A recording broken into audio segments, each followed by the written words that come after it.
Hello students, in this video we'll discuss chapter number 12 Africa. Africa क्या है बच्चा? Africa है एक कॉन्टिनेंट। आप सबको पता होगा अर्थ के ऊपर टोटल कॉन्टिनेंट कितने हैं? 7। उस 7 में सबसे बड़ा कॉन्टिनेंट कौन सा? एशिया। और सेकेंड लार्जेस्ट कौन सा है बच्चा? अफ्रीका। तो आज इस वीडियो में इस चैप्टर में हम लोग पढ़ेंगे second largest continent of the earth. चलो तो पहले क्या पढ़ेंगे हम लोग? पहले देखेंगे कि जो वर्ल्ड मैप है उस वर्ल्ड मैप में अफ्रीका कहाँ पर लोकेटेड है। फिर हम देखेंगे कंट्रीज को, कहाँ की? अफ्रीका की जितनी भी कंट्रीज हैं उनको देखेंगे हम लोग, उनकी कैपिटल को पढ़ेंगे। फिर मेजर फिजिकल फीचर्स देखेंगे अफ्रीका के, किसके ऊपर? मैप के ऊपर। मैप में मेन फिजिकल फीचर्स देखेंगे अफ्रीका के। फिर हम देखेंगे कि अफ्रीका की जो ज्योग्राफी है बच्चा, वहाँ के लोगों को ये कैसे अफेक्ट करती है। ठीक है, तो एशिया फर्स्ट लार्जेस्ट है और सेकेंड लार्जेस्ट कॉन्टिनेंट क्या है? अफ्रीका। तो अर्थ के ऊपर सेकेंड लार्जेस्ट कॉन्टिनेंट अफ्रीका। ये टोटल एरिया ऑक्यूपाई करता है कितना? 3,02,21,532। 3,02,21,532 किलोमीटर स्क्वायर। ये कितना है? जो पूरा लैंड सरफेस है उसका 1/5। जितना भी लैंड सरफेस है उसका 1/5 कवर करता है अकेला अफ्रीका। और अगर 1/5 को परसेंटेज में हम निकालना चाहें तो बच्चा ये समझ लो कि पूरे अर्थ का जो भी लैंड एरिया है उस पूरे अर्थ का नहीं, पूरे अर्थ के लैंड एरिया जहाँ ज़मीन है, ओशन की बात नहीं कर रहे हैं हम, ठीक है। तो जहाँ ज़मीनें हैं उसका जो 20% एरिया है वो किसके पास है? अफ्रीका। 1/5 बोले तो 20%, तो 20% किसके पास है? अकेले अफ्रीका के पास है। किसका? पूरे अर्थ का नहीं, लैंड सरफेस का। अब 19th सेंचुरी आई बेटा, तो 19th सेंचुरी में जो अफ्रीका था ये सारे एक्सप्लोरर के लिए एक इंटरेस्टिंग टॉपिक बन गया। हर एक्सप्लोरर अफ्रीका जाना चाहता था, उसके अंदर जाके देखना चाहता था कहाँ डायमंड है, कहाँ गोल्ड है, कहाँ फॉरेस्ट रिसोर्सेज हैं और कहाँ पर जो लोग हैं जो हमको सपोर्ट कर सकते हैं, हमारी फैक्ट्री हमारे इंडस्ट्रीज़ के लिए काम कर सकते हैं। ठीक हुई बात। तो ये जो जितने भी एक्सप्लोरर थे इनका एक इंटरेस्टिंग टॉपिक था कि यार अफ्रीका को देखना है, अफ्रीका को एक्सप्लोर करना है। तो एक्सप्लोरर चले अफ्रीका की तरफ। पर अफ्रीका का बच्चा जो फिजियोग्राफी है, जो क्लाइमेटिक कंडीशन है वो बहुत डिफ़िकल्ट है बेटा। उस कॉन्टिनेंट को ईजीली आप पेनिट्रेट नहीं कर सकते, ईजीली आप उसको एक्सप्लोर नहीं कर सकते। ठीक है बात। तो इन बहुत सारे एक्सप्लोरर्स ने कोशिश की, बहुत सारी कंट्रीज़ ने कोशिश की, पर उस कॉन्टिनेंट को पूरी तरह एक्सप्लोर नहीं कर पाई और मैक्सिमम पार्ट जो था कॉन्टिनेंट का वो हमेशा अनडिस्कवर्ड रहा। वहाँ पर बहुत सारे वाटरफॉल्स हैं, रिवर में एक्सटेंसिव इक्वेटोरियल फॉरेस्ट हैं। ठीक है, इक्वेटोरियल फॉरेस्ट आपको पता है ना, सबसे ज़्यादा डेंस फॉरेस्ट होते हैं। ट्रीज़ की जो ग्रोथ होती है बहुत लग्जीरियंट होती है, मतलब इस हद तक ट्रीज़ की ग्रोथ होती है कि जो ट्रीज़ की लीव्स होती हैं वो आपस में कैनोपी बना लेती हैं और सनलाइट को भी नीचे नहीं आने देती। अब सनलाइट ज़मीन में आती नहीं है तो दलदली ज़मीन है वहाँ की, है ना। तो उस कॉन्टिनेंट पे आसान कुछ भी नहीं था। बहुत सारे वाटरफॉल्स थे रिवर में, एक्सटेंसिव इक्वेटोरियल फॉरेस्ट थे, स्वैम्पी लैंड, स्वैम्पी मतलब दलदली ज़मीनें थी, डेंजरस डेथ सी फ्लाई थे। डेथ सी फ्लाई वही फ्लाई है जो आपको काट लेते तो आपको नींद आती है, बेहोशी होती है। तो डेथ सी फ्लाई थे, पॉइजनस इंसेक्ट्स थी, जो एक्सप्लोरेशन को अफ्रीका में बहुत ही ज़्यादा चैलेंजिंग और डिफ़िकल्ट बना देती थी। एक तो साइकोग्राफिकल फीचर्स ऐसे हैं जो आसानी से आपको अंदर नहीं आने दे रहे, क्लाइमेटिक कंडीशन बहुत हार्श हैं, ऊपर से डेड सी जैसा कीड़ा जो आपको काट ले तो आपको नींद आए, बेहोश हो जाए, पॉइजनस इंसेक्ट्स हैं और इस वजह से उसको बहुत अंदर तक एक्सप्लोर करना एक चैलेंजिंग टास्क था। अब हम देखेंगे डिड यू नो सेक्शन को। तो डिड यू नो सेक्शन में बताया है कि प्री हिस्टोरिक एज में जो सबसे पहला मानव था, पहला जो मानव था वो यहीं पर पैदा हुआ और फिर धीरे धीरे करके पूरी दुनिया में वो लोग इधर उधर सेटल हो गए। तो क्रेडल ऑफ मेन काइंड हम किस कॉन्टिनेंट को कहते हैं? अफ्रीका को, क्योंकि पहला इंसान वहीं हुआ। और अफ्रीका बर्थ प्लेस है इजिप्शियन सिविलाइजेशन का। इजिप्शियन सिविलाइजेशन को हम नाइल वैली सिविलाइजेशन भी कहते हैं। तो Nile valley civilisation, Egyptian civilisation भी कहाँ पर ही जन्मी? अफ्रीका में ही। हम देखेंगे लॉन्गिट्यूड। सो लॉन्गिट्यूड्स क्या होते हैं? लॉन्गिट्यूड सेमी सर्कल लाइन्स हैं विच मैट एट पोल, जो पोल पे मिल जाती है। ठीक हुई बात। तो लैटिट्यूडनल एक्सटेंट कितना है? तो latitudinal extent 80 degree west, 18 degree west से स्टार्ट होके, मतलब ये है 0 डिग्री प्राइम मेरिडियन, इसके इस वाले डायरेक्शन में मिलेगा वेस्टर्न हेमिस्फीयर, इस डायरेक्शन में मिलेगा ईस्टर्न हेमिस्फीयर। तो वेस्ट में ये 18 से चालू होके कहाँ ख़त्म हो रहा है, 51 ईस्ट में ख़त्म हो रहा है। क्योंकि बात इतना बड़ा एक्सटेंट इसके पास है, 18 से चालू होके 51 पे ख़त्म होगा। अब हाईएस्ट पॉइंट की बात करें तो माउंट किलिमंजारो तंजानिया में क्या है, माउंट किलिमंजारो, जिसकी हाइट है 5895 अबव मीन सी लेवल। जो सी लेवल है, सी लेवल से 5895 की हाइट पे है माउंट किलिमंजारो, जो कि कहाँ पर है, तंजानिया में। लोएस्ट पॉइंट कौन सा है, तो वो है लेक एसल, जो कि है 155 मीटर बिलो सी लेवल से 155 मीटर नीचे है लेक एसल। पॉपुलेशन कितनी है, तो पॉपुलेशन अप्रॉक्सीमेटली है, तो अप्रॉक्सीमेट पॉपुलेशन है 120 करोड़। कितनी है, 120 करोड़। पॉलिटिकल डिवीजन मतलब कितनी कंट्रीज हैं अफ्रीका में, तो वो हैं 56। चलो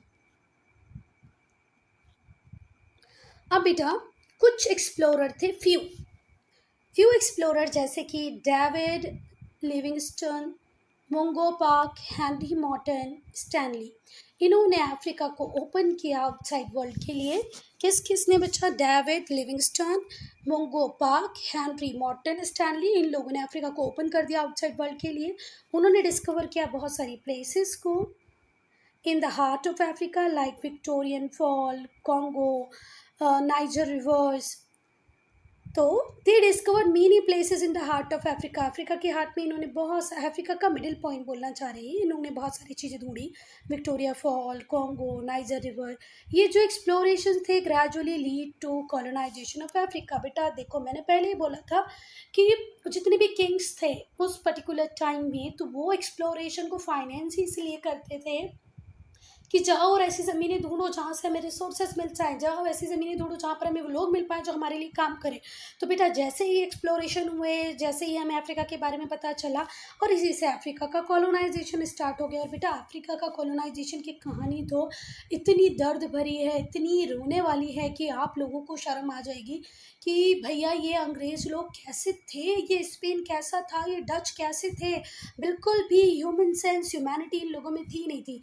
ये लोग जब अफ्रीका गए ना, तो अफ्रीका लेके गए रेंडर पेस्ट। ये एक ऐसा रेंडर पेस्ट एक ऐसा प्लेग है जो जानवरों में होता है, कैटल्स में, गाय बैल में। तो जो अफ्रीकन लोग थे वो सपोर्ट नहीं कर रहे थे इन लोगों को। किसको, भले वो ब्रिटिशर्स हो, स्पेनिश पीपल हो, इटालियन लोग हो, तो इन लोगों ने उनको रेंडर पेस्ट जाके उनके कैटल्स में लगा दिया और उनके सारे कैटल्स मर गए। जब उनके पास कोई लाइवलीहुड का कारण नहीं बचा तो बेचारे हार थक के इनके लिए काम करने लग गए। तो बहुत ही दर्द वाली कहानी है अफ्रीका के कॉलोनाइजेशन की।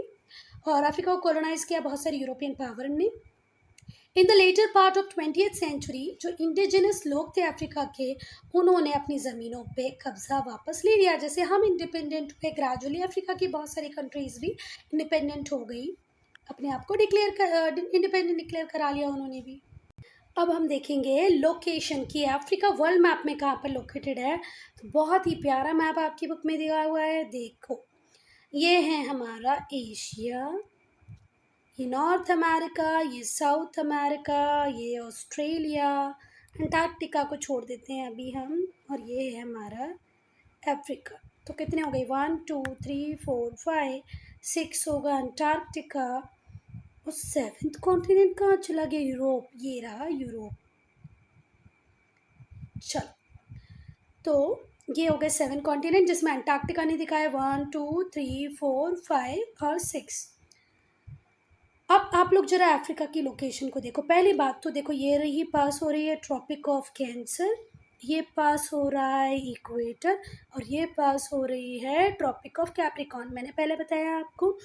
देखो ये अफ्रीका जो है, अफ्रीका के वेस्ट साइड में कौन सा ओशन मिलेगा हमें, अटलांटिक ओशन। अफ्रीका के ईस्ट साइड में कौन सा ओशन मिलेगा, इंडियन ओशन। और साउथ में क्या मिलेगा, सदर्न ओशन। और यहाँ पर मिलेगी मेडिटेरेनियन सी। आगे बात समझ में। बेटा जब हम लैटिट्यूडनल एक्सटेंट, मैंने आपको हो सकता है उस टाइम डायग्राम में समझ में नहीं आया होगा, ये है लैटिट्यूडनल एक्सटेंट, यहाँ से स्टार्ट होके यहाँ ख़त्म हो रहा है। ये है लॉन्गिट्यूडनल एक्सटेंट। वर्ल्ड मैप में सेंट्रल पोजीशन मिली हुई है किसको? अफ्रीका को। Africa occupy central position in the world map. जो इक्वेटर है वो भी यहाँ से पास होता है, कॉन्टिनेंट के मिडिल से इक्वेटर पास हो रहा है। As a result most Africa lies within tropics, hence it is refer to the hottest continent. Africa को हम हॉटेस्ट कॉन्टिनेंट भी कहते हैं। क्यों कहते हैं बच्चा? क्योंकि जो इक्वेटर है वो बीच से पास कर रहा है, अफ्रीका के मिडिल से पास कर रहा है। और इक्वेटर आपको पता ही है कि 6 मंथ अपेरेंट मूवमेंट ऑफ सन होती है। सन की जो डायरेक्ट रेज होती हैं वो किसके ऊपर होती हैं? इक्वेटर के ऊपर होती हैं। तो यहाँ पर इतना एरिया तो हे भगवान बहुत ही ज़्यादा गर्म रहेगा। फिर बाकी के बचे हुए 3 मंथ ट्रॉपिक ऑफ कैंसर पे रहेंगी तो ये भी गर्म, और बाकी के 3 मंथ यहाँ पर रहेंगे ट्रॉपिक ऑफ कैंसर पे तो ये भी गर्म। तो सीज़न का कोई भी टाइम, भले वो समर सॉल्स्टाइज हो, विंटर सॉल्स्टाइज हो, स्प्रिंग इक्विनॉक्स हो, वर्नल इक्विनॉक्स हो, हमेशा गर्म ही रहेगा अफ्रीका। कभी ठंडा बेचारा रह ही नहीं सकता। इसीलिए इसको क्या भी कहते हैं? Hottest continent. बेटा अगर आप लोगों ने 5th की ज्योग्राफी को ठीक से पढ़ा होगा ना तो ये सारी चीज़ें आपको क्लियरली समझ में आ रही होंगी। और अभी भी लगता है कि मैडम लैटिट्यूड क्या है, लॉन्गिट्यूड क्या है, नहीं समझ में आता है, तो पहले आप लोगों को वो लैटिट्यूड लॉन्गिट्यूड के वीडियोस देखने चाहिए। तो भाई जो इक्वेटर है वो मिडिल से पास होता है इस कॉन्टिनेंट के, इसी वजह से जो अफ्रीका है लाई करता है ट्रॉपिक्स में, ट्रॉपिकल जोन में, इसीलिए ये हॉटेस्ट कॉन्टिनेंट है। ट्रॉपिक ऑफ कैंसर और ट्रॉपिक ऑफ कैप्रिकॉर्न ये भी अफ्रीका से पास होती हैं। बेटा ये तो बच्चों को भी पता होगा और आपको भी पता होगा कि ट्रॉपिक ऑफ कैंसर है नॉर्थ में और ट्रॉपिक ऑफ कैप्रिकॉर्न है साउथ में। जो प्राइम मेरिडियन है also passes through the continent. हमने बोला ना कि जो प्राइम मेरिडियन है वो वेस्टर्न हेमिस्फीयर और ईस्टर्न हेमिस्फीयर में अर्थ को डिवाइड करती है। तो यहाँ जो अपना अफ्रीका है वो वेस्टर्न हेमिस्फीयर से चालू होकर ईस्टर्न हेमिस्फीयर में ख़त्म होता है। तो प्राइम मेरिडियन भी इसके बीच से पास होती है। तो वो कॉन्टिनेंट जिससे प्राइम मेरिडियन भी पास हो, जिससे tropic of cancer, tropic of capricorn, equator भी पास हो, तो वो कौन सा कॉन्टिनेंट है बेटा? अफ्रीका। अब हम डिड यू नो सेक्शन में पढ़ेंगे। बेटा एक टाइम था, वंस अपॉन अ टाइम, की अफ्रीका और साउथ अमेरिका ये गोंडवाना लैंड के पार्ट हुआ करते थे, from which they spilt around 135 million year ago. तो अफ्रीका और जो साउथ अमेरिका था ये दोनों ही किसके पार्ट थे? गोंडवाना लैंड के पार्ट थे। और आज से 135 मिलियन ईयर अगो अफ्रीका और साउथ अमेरिका अलग अलग हो गए। और हमारा जो इंडिया है वो भी गोंडवाना लैंड का ही पार्ट था, वो भी अलग हो गया इससे। बेटा अब हम पढ़ेंगे बाउंड्रीज, ठीक है। बाउंड्रीज को यहाँ पैराग्राफ में पढ़े, इसके पहले हम लोग मैप में देख लेते हैं तो ज़्यादा पिक्चर क्लियर रहेगा। देखो किसी भी कॉन्टिनेंट का ये नॉर्थ होता है, ये साउथ, ये ईस्ट और वेस्ट। तो यहाँ मैप में साफ साफ आपको दिख रहा है ना कि साउथ ईस्ट में क्या है? Indian ocean. ये साउथ है, ये ईस्ट है, तो साउथ ईस्ट में क्या है? Indian ocean. वेस्ट में क्या है? Atlantic ocean. भले यहाँ पर भी और यहाँ पर भी, तो वेस्ट में क्या आएगा? सिर्फ अटलांटिक ओशन। नॉर्थ में ये वाला जो पार्ट है ये है मेडिटेरेनियन सी। बेटा यहाँ पर है रेड सी, यहाँ पर क्या है? रेड सी। और रेड सी और मेडिटेरेनियन सी के बीच में छोटा सा इस्थमस है, उस इस्थमस को हम बोलते हैं इस्थमस ऑफ सुएज, है ना। तो फिर से ध्यान से सुनो, साउथ ईस्ट में क्या है? Indian ocean. वेस्ट में क्या है? Atlantic ocean. नॉर्थ में मेडिटेरेनियन सी। और ईस्ट में ये बोल रहे हैं कि कहाँ पर? नॉर्थ ईस्ट में रेड सी है। रेड सी और मेडिटेरेनियन सी को ज्वाइन कराता है इस्थमस ऑफ सुएज, और इसी इस्थमस ऑफ सुएज पे हमने बना रखी है सुएज कैनाल। बात समझ में? चलें पैराग्राफ में। तो जो मेडिटेरेनियन सी है ये कहाँ पर है? अफ्रीका के नॉर्थ में है। And the Suez canal, the red sea in the north east. और जो सुएज कैनाल है, जो रेड सी है, वो कहाँ पर है? नॉर्थ ईस्ट में। कहाँ पर है? नॉर्थ ईस्ट में। इस्थमस ऑफ सुएज वो एरिया है जो मेडिटेरेनियन सी और रेड सी के बीच में, मैंने अभी आपको बताया इस्थमस ऑफ सुएज, जिसके ऊपर हमने सुएज कैनाल बनाई है, ये अफ्रीका को एशिया से जोड़ता है।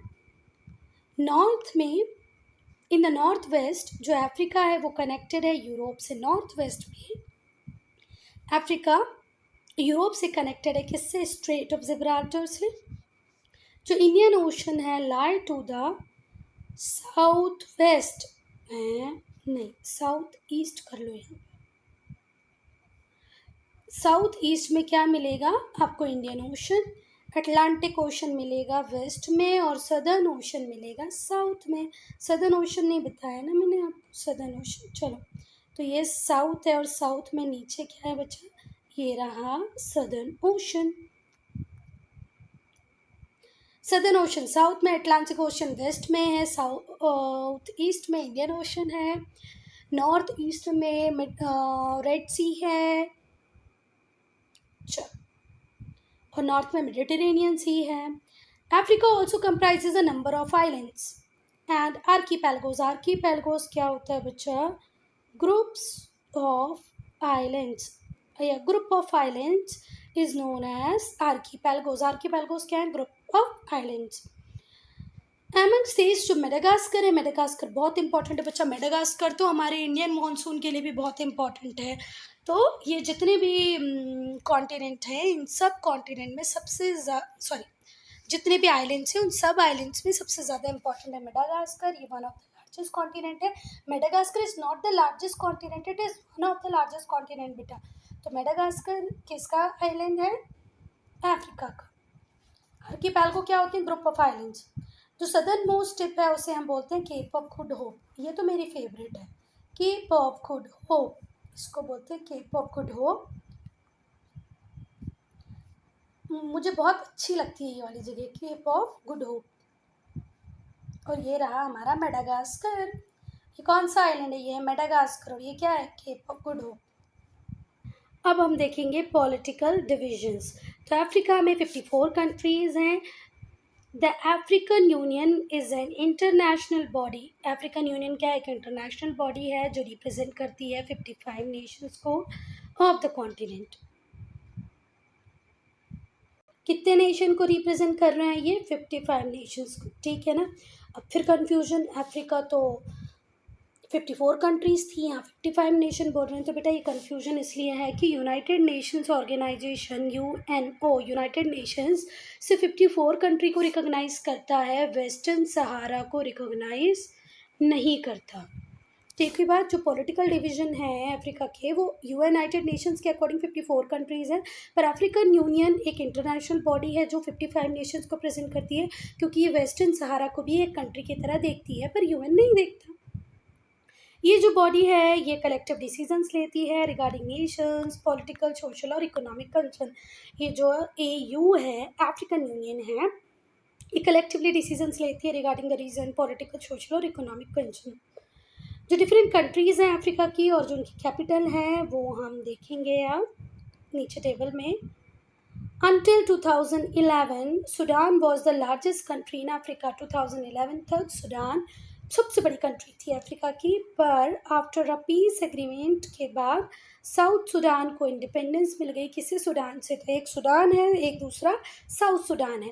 पहले 2011 के पहले तक, यस 2011 तक सुडान सबसे बड़ी कंट्री हुआ करती थी, पर बाद में एक पीस एग्रीमेंट हुआ जिसके थ्रू साउथ सुडान अलग हो गया और अब ये सबसे बड़ी कंट्री नहीं रही।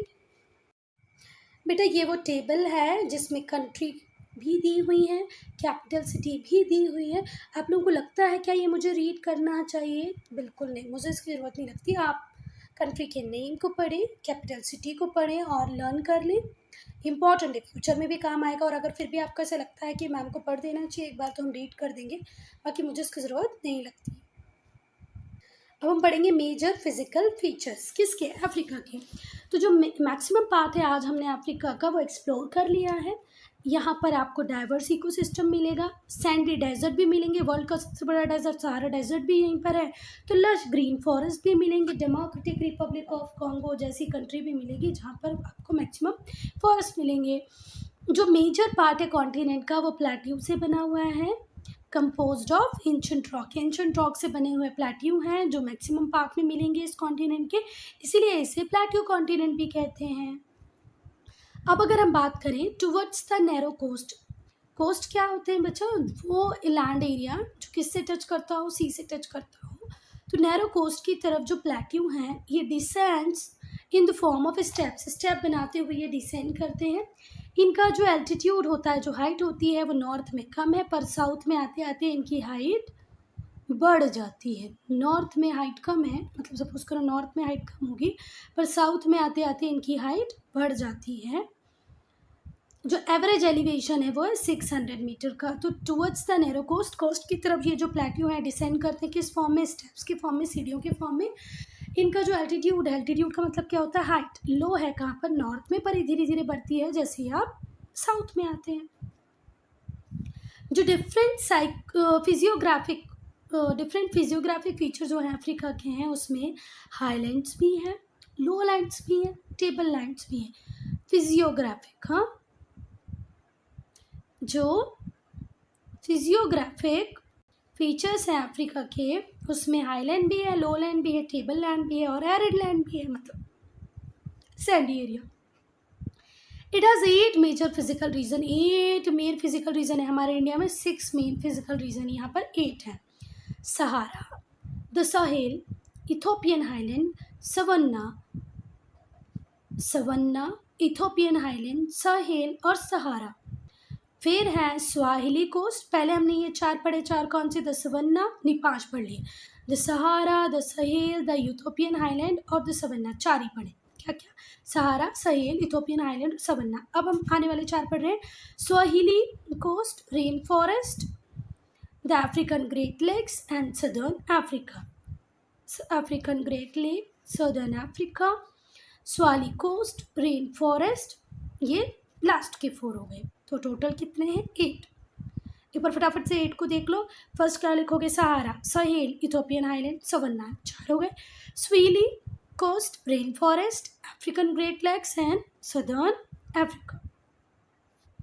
हाईलैंड्स की बात करें तो there are few scattered mountains in the African continent. जो स्कैटर्ड मतलब दूर दूरी पे, बहुत दूरी दूरी पर थोड़े से स्कैटर्ड माउंटेन्स है अफ्रीकन कॉन्टिनेंट में। जो मेजर माउंटेन रेंजेस हैं वो हैं Atlas mountain, Ethiopian highlands and the Ethiopian highlands. तो अगर हाईलैंड्स की बात करें तो फ्यू स्कैटर्ड माउंटेन्स ही हैं अफ्रीकन कॉन्टिनेंट में, ज़्यादा पार्ट में तो प्लेट्यू हुई हैं। जो मेजर माउंटेन रेंजेस है वो हैं एटलस माउंटेन्स और इथोपियन हाईलैंड्स। अब हम एटलस माउंटेन्स को पढ़ेंगे बच्चा। तो जो एटलस माउंटेन है वो है नॉर्थ वेस्टर्न अफ्रीका में। कहाँ पर है? नॉर्थ वेस्टर्न अफ्रीका में। Run in north east to south west direction. North east से कहाँ की तरफ चले आ रहे हैं? ये साउथ वेस्ट की तरफ चले आ रहे हैं। फिर से देखो, ये नॉर्थ है, साउथ है, ईस्ट और वेस्ट। तो नॉर्थ ईस्ट से ओरिजिन होके ये कहाँ चले आ रहे हैं? South west. ये यंगफोल्ड माउंटेन रेंज है, लार्जेस्ट इन द कॉन्टिनेंट। इस कॉन्टिनेंट में सबसे बड़ी माउंटेन रेंज है। Stretching for a distance of almost 2500 kilometre, मतलब 600 माइल्स, 1600 माइल्स, नॉट 1600 माइल्स में ये फैले हुए हैं।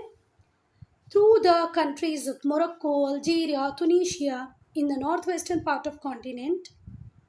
कौन कौन सी कंट्री को कवर करते हैं? देखो, पहली बात तो ये यंगफोल्ड माउंटेन रेंजेस है, ये लार्जेस्ट है इस कॉन्टिनेंट में। इनका स्ट्रेच है 2500 किलोमीटर का, मतलब 1600 माइल्स का। ये कौन कौन सी कंट्रीज़ में फैले हुए हैं? मोरक्को, अल्जीरिया और तुनीशिया में। इन the north western part of continent, continent के नॉर्थ वेस्टर्न पार्ट में तुनीशिया है, अल्जीरिया है, मोरक्को है ना। वहाँ पर ये 2500 किलोमीटर में फैले हुए हैं। किस नेचर के? यंगफोल्ड माउंटेन है। और माउंट थोबकल हाईएस्ट पीक है और उसका एल्टीट्यूड है 4167। माउंट थोबकल हाईएस्ट पीक है जिसका एल्टीट्यूड है 4167, जो साउथ वेस्ट मोरक्को में लोकेटेड है। साउथ वेस्ट मोरक्को में माउंट थोबकल लोकेटेड है जिसकी हाइट है 4167। अब ये जो माउंटेन सिस्टम है इसमें 4 सब रेंजेस है। 4 सब रेंजेस कौन कौन सी हैं? तो एक एक करके पढ़ेंगे। First, anti Atlas, high Atlas, middle Atlas. कहाँ पर है? ये मोरक्को में है। टेल एटलस कहाँ पर है? मोरक्को, अल्जीरिया, तुनीशिया में। ऑरस माउंटेन कहाँ पर है? अल्जीरिया और तुनीशिया में। सहारन एटलस अल्जीरिया में। तो ये याद रखना बेटा। हाँ, अब बेटा जो टेल एटलस है वो नॉर्थ में है, सहारन एटलस साउथ में, नॉर्थ में है टेल एटलस, सहारा है साउथ में, हाई एटलस है वेस्ट में और ऑरस माउंटेन्स हैं ईस्ट में। माउंट जेबल कीलिया जिसकी हाइट है 7638 फीट, ये हाईएस्ट पीक है ऑरस माउंटेन की। ऑरस माउंटेन की हाईएस्ट पीक क्या है बच्चा? जेबल कीलिया। कितनी हाइट है? 7638 फीट। अब हम इथोपियन हाईलैंड्स को पढ़ेंगे। These are also called roof of Africa. जैसे रूफ ऑफ वर्ल्ड हम तिब्बत को कहते हैं, वैसे ही रूफ ऑफ अफ्रीका क्या है? Ethiopian highland. इनकी हाइट बहुत ज़्यादा है, वास्ट स्प्रेड है, बहुत ज़्यादा फैले हुए हैं। जो यूथोपियन हाईलैंड है makeup around 80% of Africa highest mountain. Africa के जो हाईएस्ट माउंटेन है उनका 80% कौन ही बनाते हैं? Ethiopian highlands. इनकी जो हाईएस्ट पीक है वो है रैश दशान 4550। जो हाईएस्ट पीक है यूथोपियन हाईलैंड्स की वो है रैश दशान जिसकी हाइट है 4550 मीटर्स। दूसरी इंपॉर्टेंट पीक्स है वो है माउंट केनिया जिसकी हाइट है 5199 मीटर्स और माउंट एल्गोन है 4321 meters. Students, I'm ending this video here. Only if you have any doubt, any problem, to write in comment section.